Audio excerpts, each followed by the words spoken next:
Uh, Hello, everyone. My name is Akash Borse, and I represent Faber Infinite Consulting.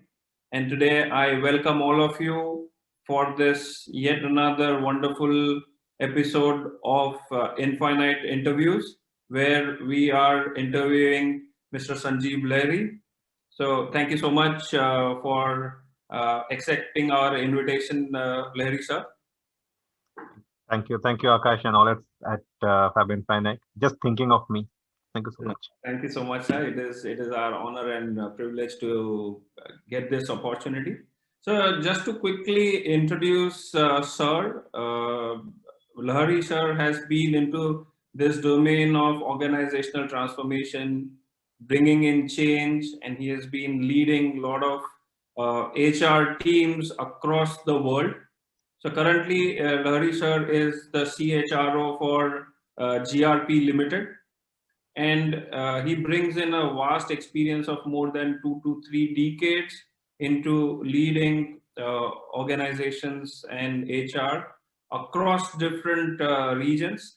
So whether that is India, Africa, or Europe, he has that vast experience, and he brings in that experience across different sectors. So whether that is telecom or in terms of the rubber industry that he's working with, so he has that exposure of the organized sector as well as the unorganized world. And that is why it was very, very interesting for us to talk to him today. So I hope I have covered most of it, sir. So anything that you would want to add on to the experience that you have had so far over the years, sir, before we jump into the interview? Oh man, well, yeah, have been around for some time now, 20 to 23 years to be specific. Domains that I got an exposure to was telecom, manufacturing currently, but international trading and distribution as well. Telecom services. Had an immense privilege to work on a lot of merger and acquisitions across the world and Wonderful. setting up companies, startups.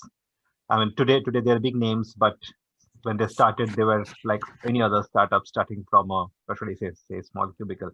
So yes, I mean, have had the privilege to work with, I mean, amazing leaders and professionals, and from there I learn and I keep learning. Wonderful, wonderful, sir. Thank you so much.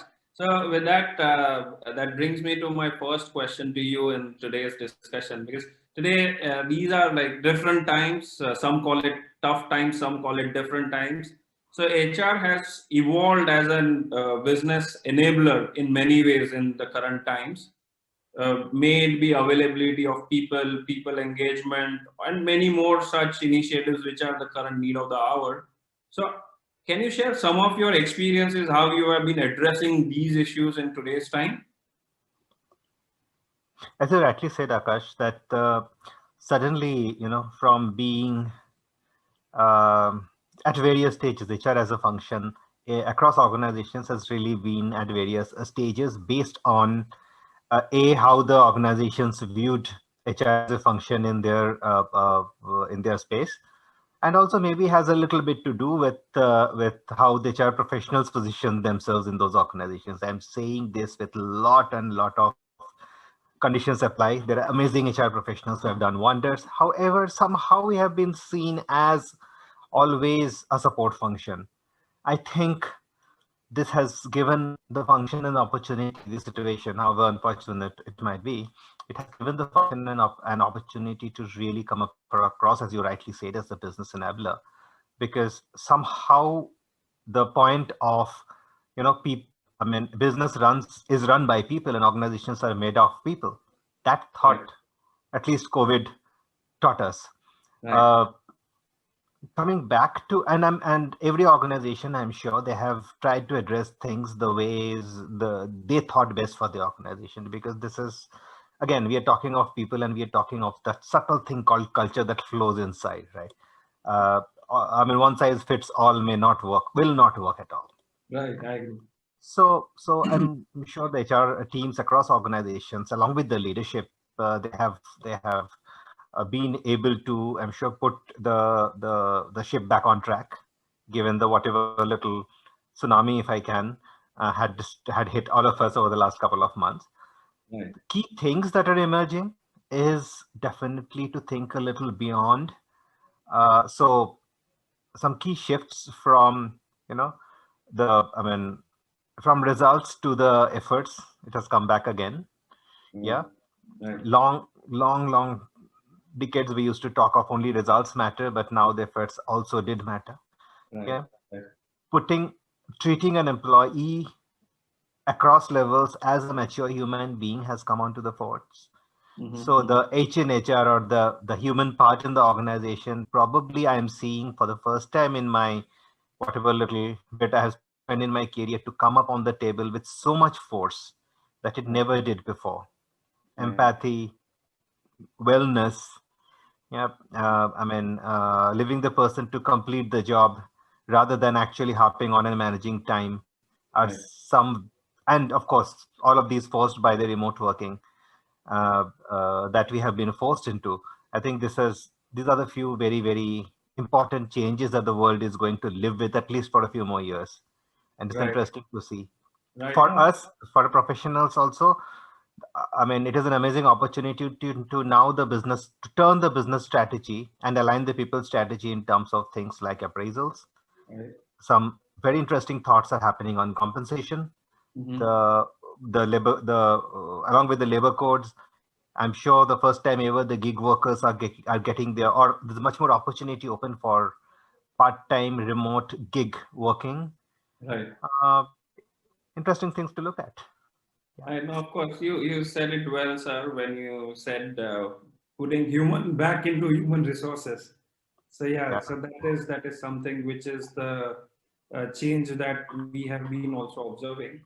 So considering all of this, and your contributions and experiences in the organizational transformation domain.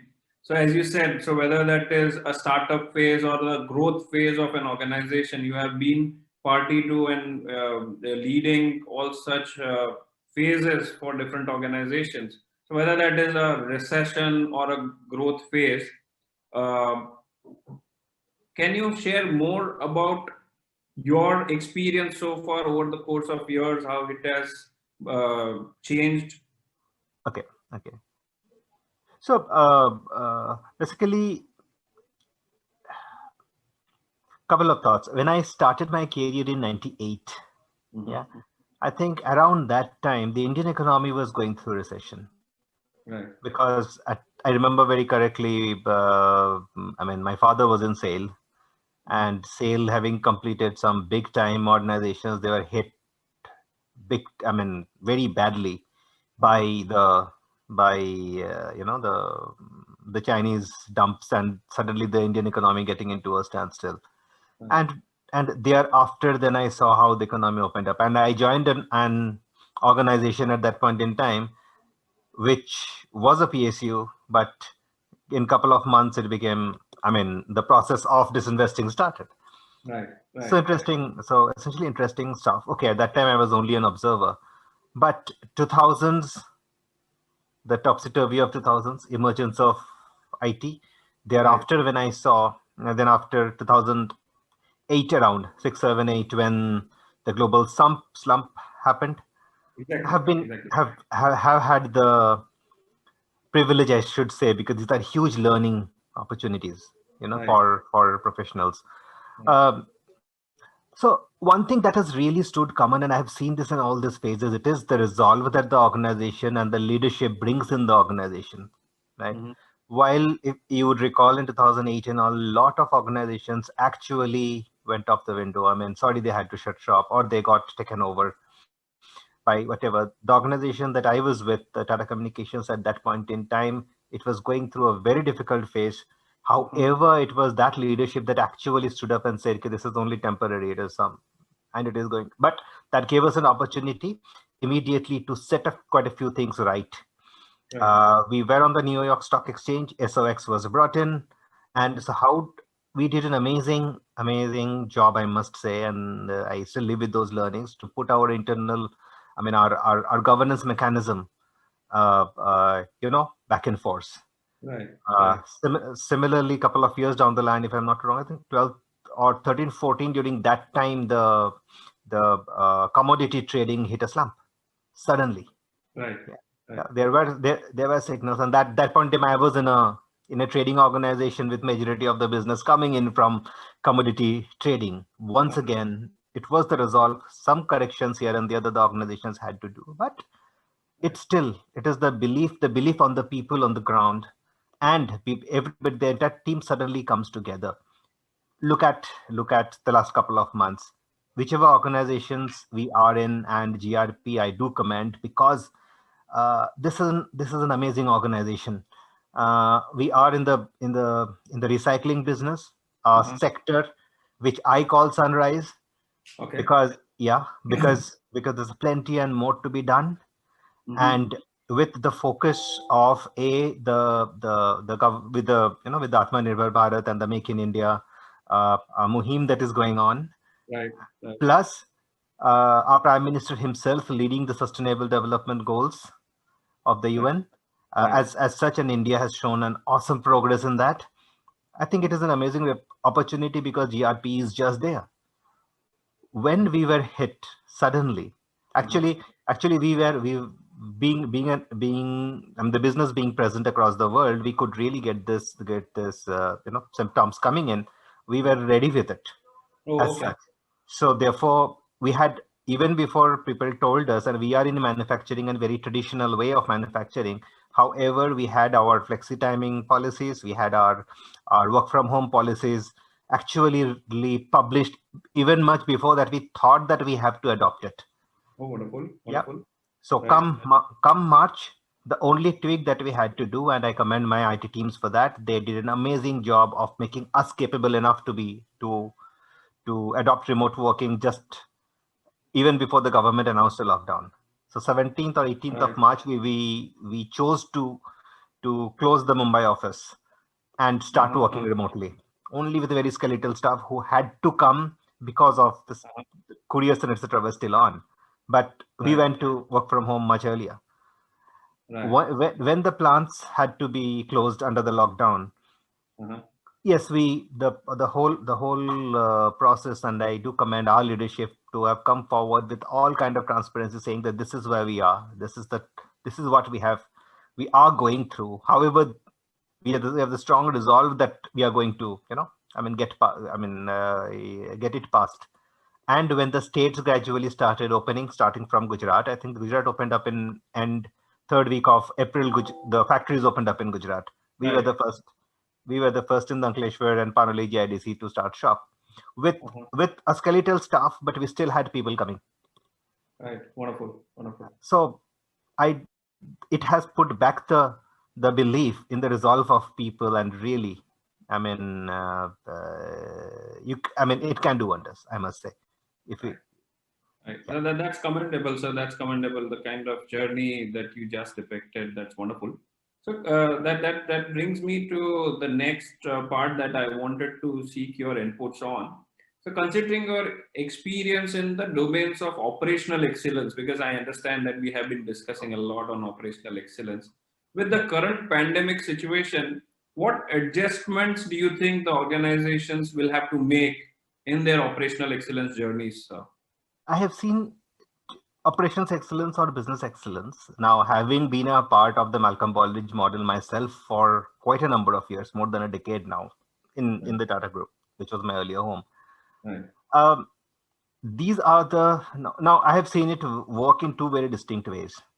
One is to work for the auditor, and the second one is to basically make this the way of life. Right.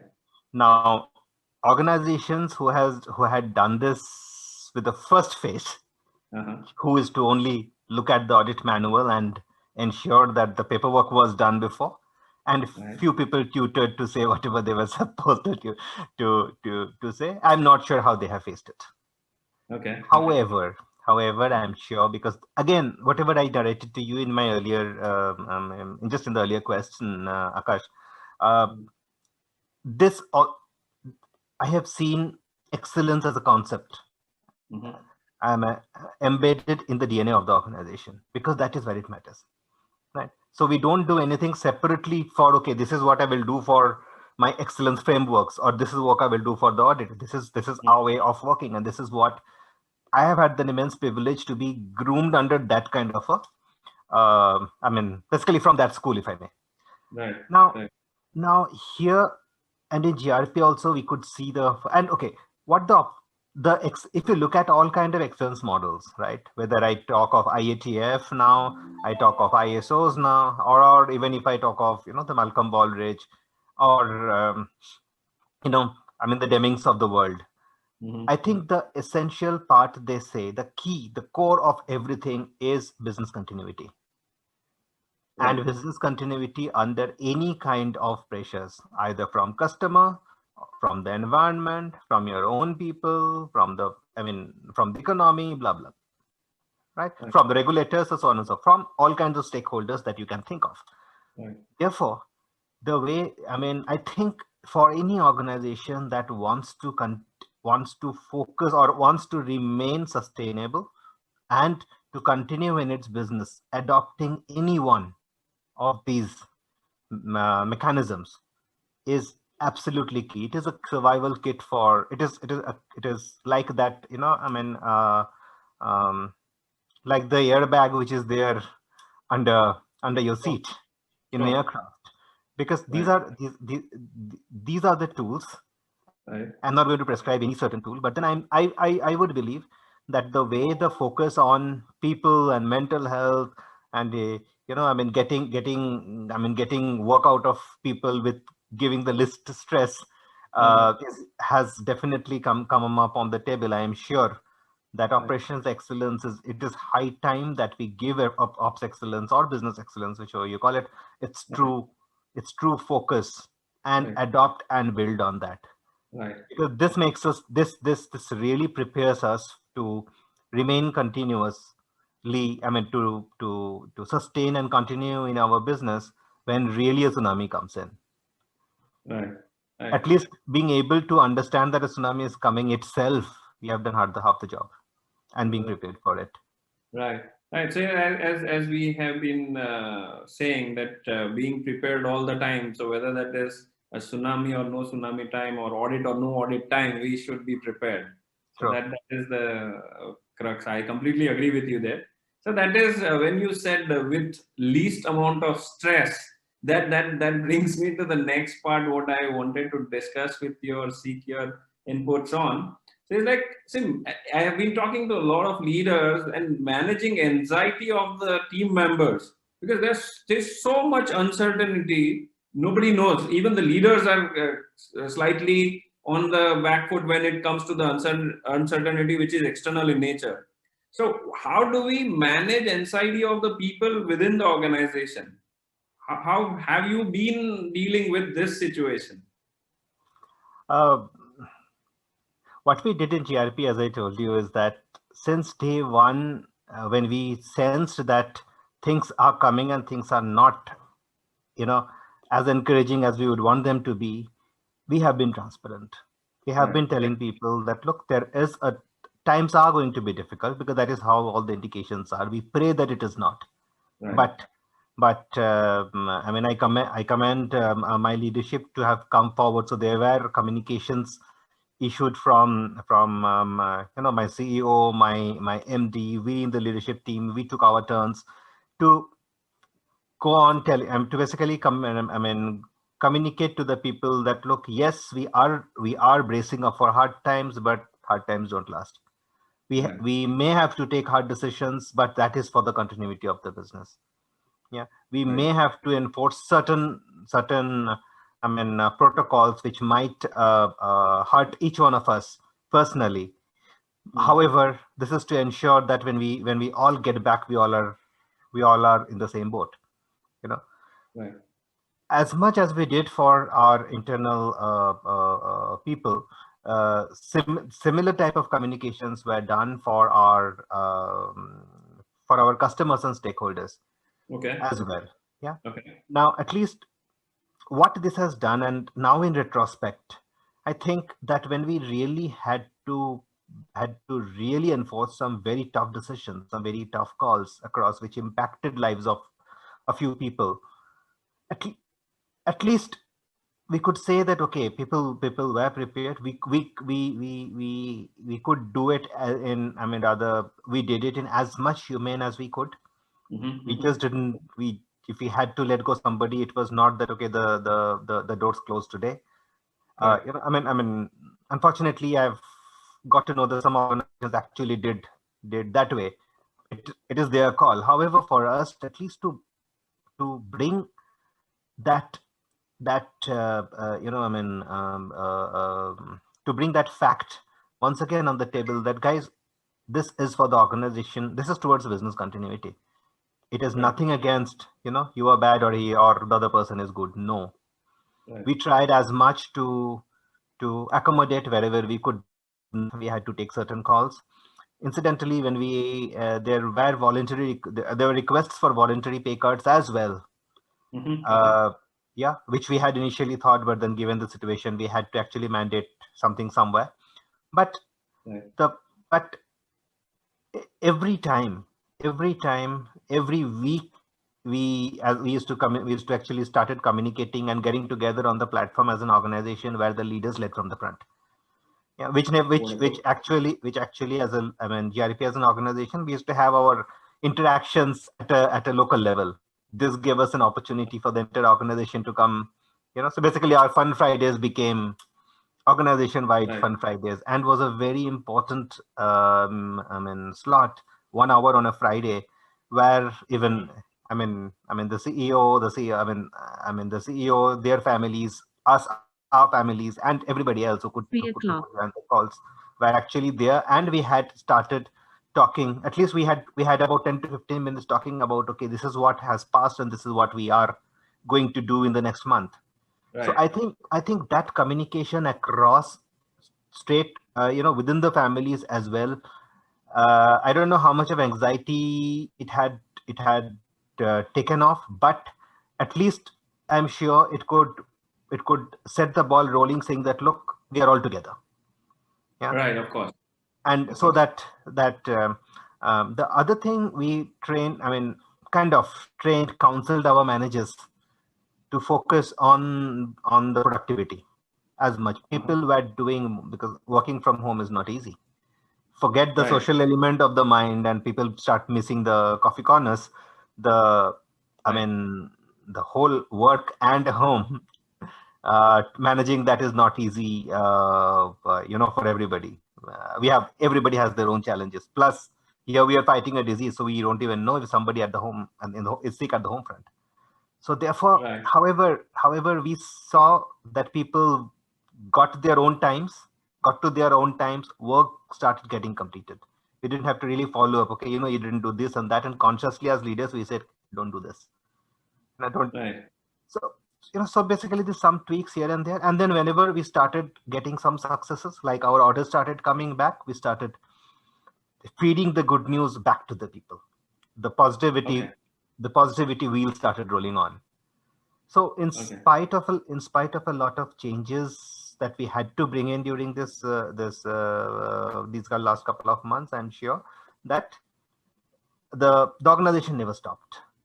And today we are at a far better place, touch wood, than we ever were, maybe, in terms of I mean, rather testing our resilience at one point in time, and more importantly, committed to the business objectives as Right. such.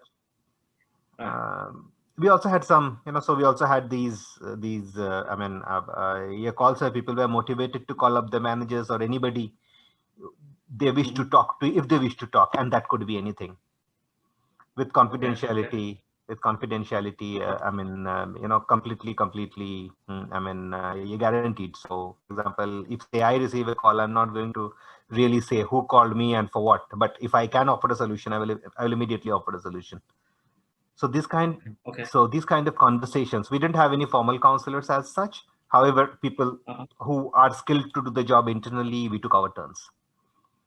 Oh, wonderful, wonderful, wonderful. So that is an interesting insight. Like being transparent is something which is my takeaway from this particular question. So on that note, I would want to close this discussion on one very interesting subject, which is very close to our hearts, as in your heart as well as mine. So I wanted to understand your views on your experience in Africa as compared to your experience in India, because Oh we my. see both the worlds. How do you see it? And if there is, if I may digress from the current pandemic situation, how would you compare both the geographies? See, end of the day, I deal with people the most. Right. So it is about, I mean, it is about people, right? And basic needs of humanity, of humanity still remains the same. Right. Aspirations of humanity still remains the same. Of course. Our motivation theories are more or less the same. Right. So basically, to tweak it, every place has its own nuance. For that matter, I come from Bengal. The way I would work in Bengal and the way Mumbai taught me to work, it's Uh-huh. definitely very, very, very different. Right.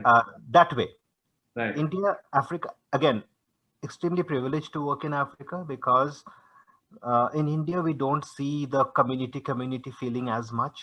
Uh-huh. Uh-huh. Africa lives on Ubuntu and Right. have been really, really privileged to be, at least till the time I was there.